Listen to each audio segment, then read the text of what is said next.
This one is about the Casablanca class escort carrier,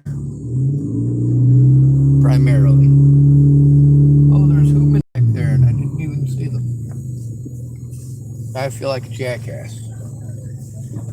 Alright, YouTube, so here's my thing. I'm in Tillamook, Oregon. We're not far from where the escort carriers were made.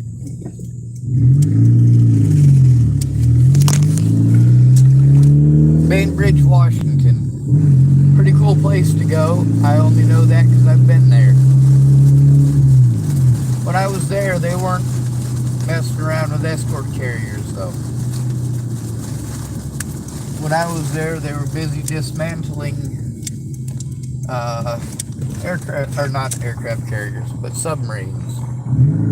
See, I was there in the 90s.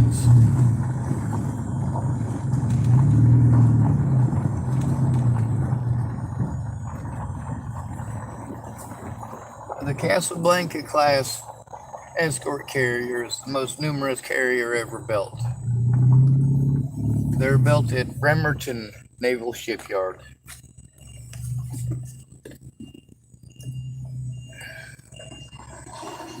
Well, one of the places, anyway. But they made 50 of them in 2 years. Most numerous aircraft carrier ever built. And they were pretty slow. They only had one engine. A lot of them anyway. Now, one of the things that I was looking at the naval engineering stuff is a type of engine that's it runs off of the most crude oil that you can possibly get. It's basically raw oil that goes through a filter, and it's heated by putting the oil into a casing.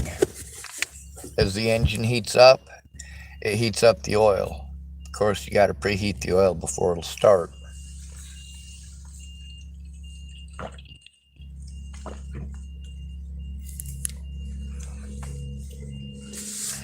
They were designed not really as aircraft carriers, but more so as storage vessels with extra fuel. It was not uncommon for one of their carriers to end up fueling up one of the bigger carriers, or even 2 or 3 of them. When we talk about the battleships that went up against Laffey 3, one thing we leave out is the Casablanca class aircraft carrier, 2 of them that were there. One of them took some pretty substantial hits. It was also able to launch airplanes, so they were able to harass with airplanes as well. One of the problems the Japanese had an issue with through the entire war was the issue of scale. Something that American shipbuilders kind of preyed on. You make the scale different, but you make it so it's the same shape. They're going to have issues with targeting you because they're going to think you're possibly a bigger ship. And then, of course, you shoot for what's called the mast or the tower. That's where those little destroyers were able to do a lot more damage. They were at first assumed to be cruisers because there was so much stuff on them. And we like to put a lot of waist-high stuff on the destroyers for some odd reason. On the battleships, the stuff would go up to your chest, but on the destroyers, it would go only to your waist. And the Japanese, through the entire war, had difficulties because you could basically match up a destroyer unit with basically a cruiser or a light cruiser or even a battleship on the Allied side, or a class of battleship. There was even destroyers that from the air, if you didn't understand the issue of scale, those destroyers would have looked like battleships from the air.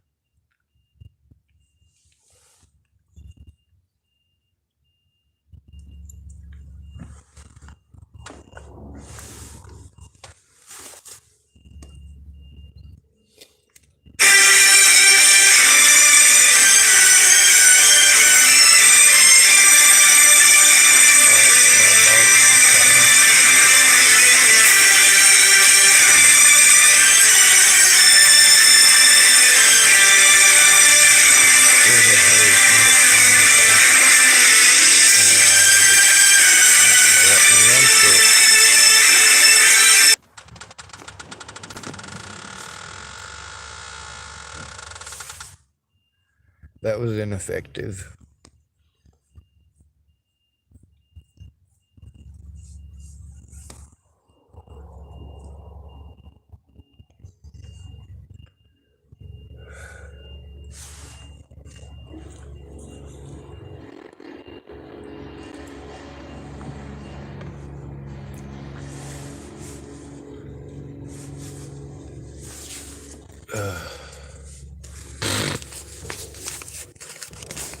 A lot of these services didn't want to stop and notice how much of an issue I was having, and still am. How telling me to move on to somewhere else, or having me drag through months or even years of this housing crap before I can turn in anybody who's committing crimes against me, or I'm going to be ignored. I gotta do a bunch of paperwork stuff that I can't possibly do myself, and go through a bunch of evidence while trying to maintain the evidence so that no more of it gets lost or stolen.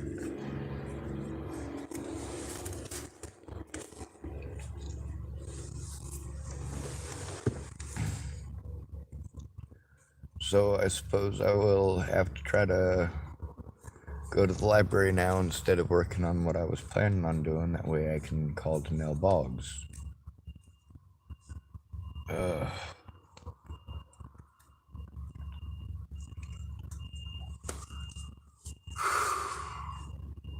Fun.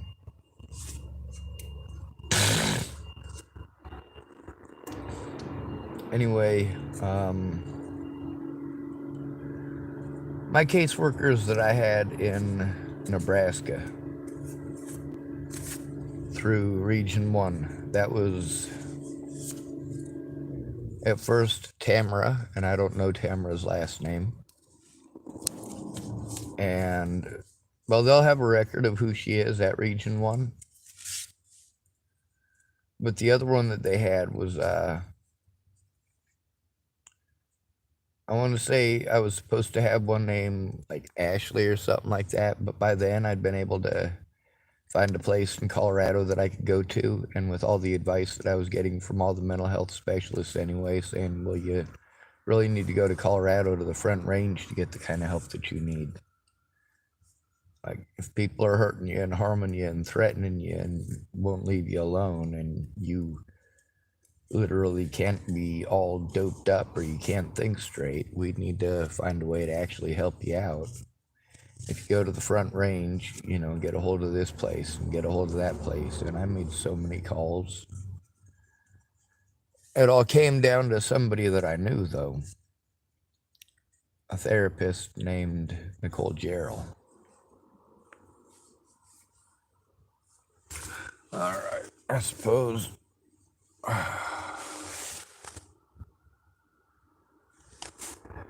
the best laid plans, right?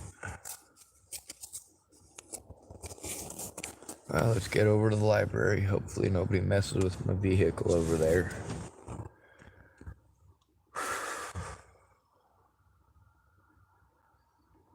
I suppose I'll get everything all set up and make the call and see what happens.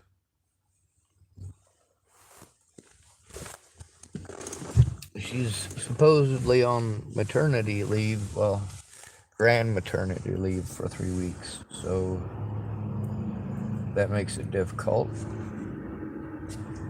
I might have just saved her name to whatever her office number is, and they're calling to set up an appointment. They were supposed to call me back, or some other people, I guess, that they know were supposed to call me back. So, I made sure that they left a note not to call me from restricted numbers.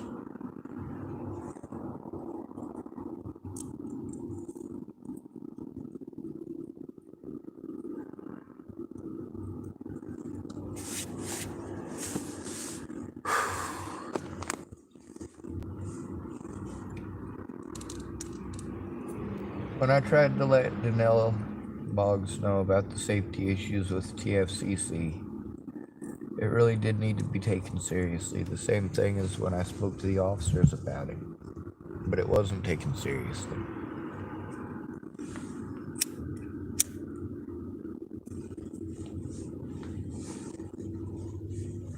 Oh God, my nose itches.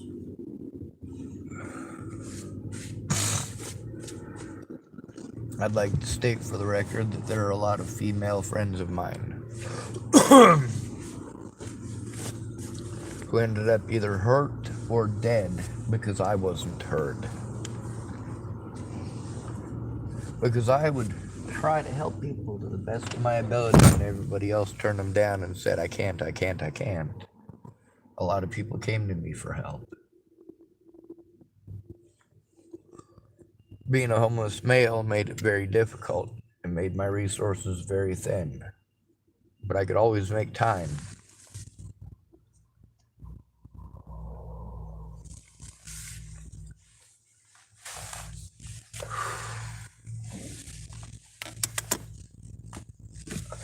Least I can do is try, And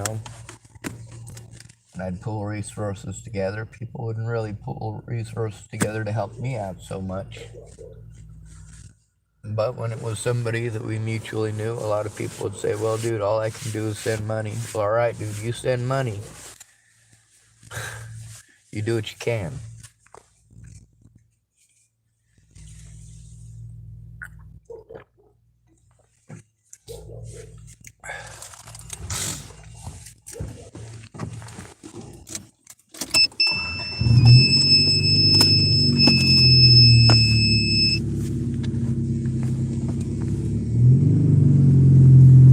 One of the issues I have with being not good with electronics is the messages that I have in my phone. Somebody was telling me there's a way to send those to myself in an email, so I always have a record of them. Well, them telling me to do that doesn't give me the ability to do it, so I still don't know how to do it. And everything that I've tried to figure out how to do it, it's some big-ass download for my phone. I'm like, that download that big is not going to fit on my computer, let alone my phone.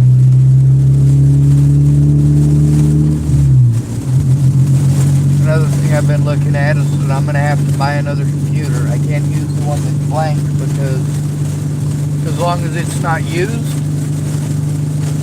since Ed wiped it, as long as it's not used, they can still pick up everything that was on it, or nearly everything that was on it.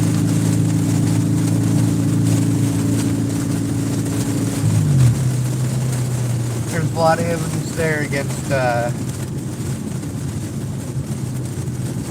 holy shit, a lot of people. I've still got enough evidence to get probably close to 200 convictions if nobody gives a shit.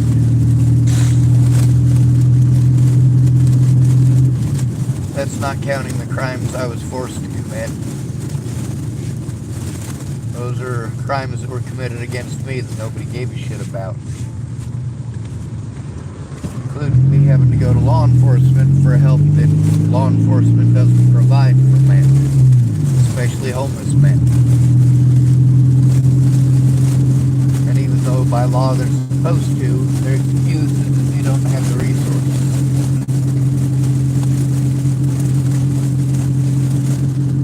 I got sent to Canal Bogs after being sent everywhere else, but I was sent specifically that service, and I looked up the name Canal. The reason that I looked her up is because it said what these different peoples are doing, and when it said what she did, it was social work.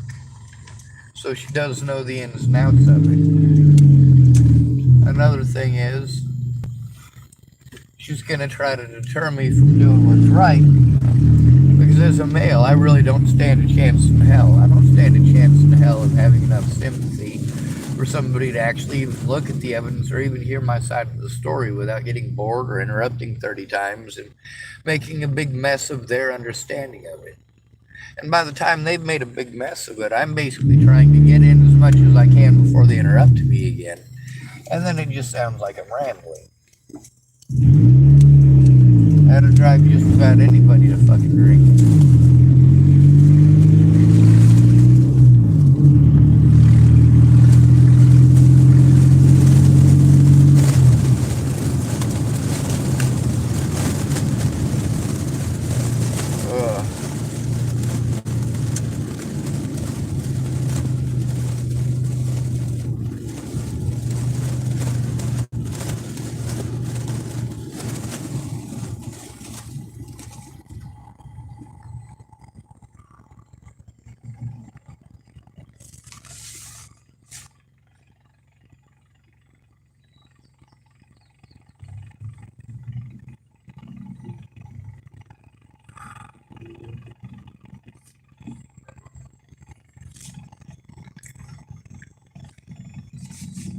It's a bit of extra work.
I should probably show you all this just in case you've been paying attention to my stories.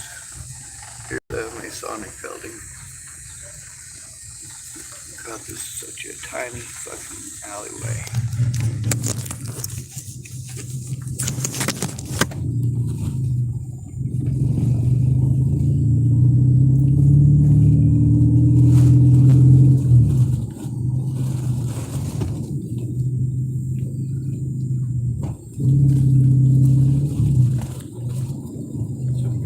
Out of his car without looking. It's a good thing I was paying attention.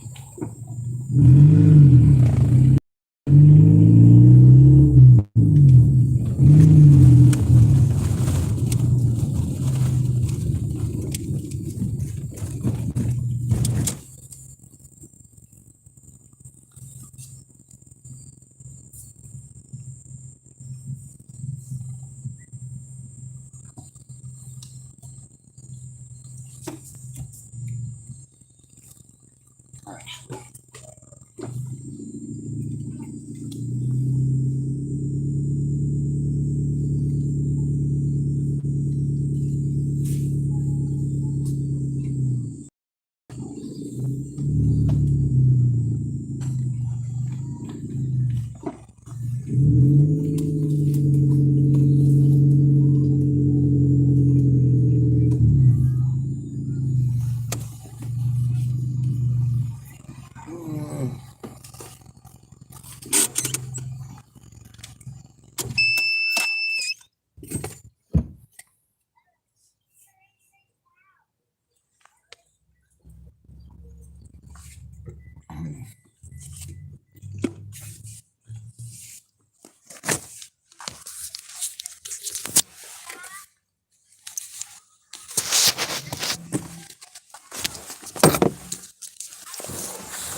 The library here has a U-Haul. Somebody stole their battery out of the U-Haul the other day.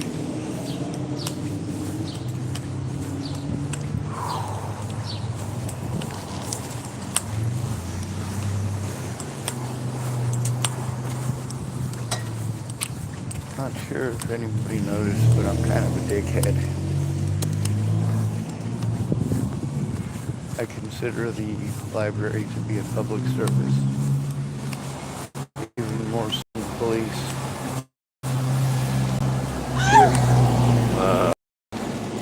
That's Nick. Same guy. What a dick. That kind of stupidity ain't necessary.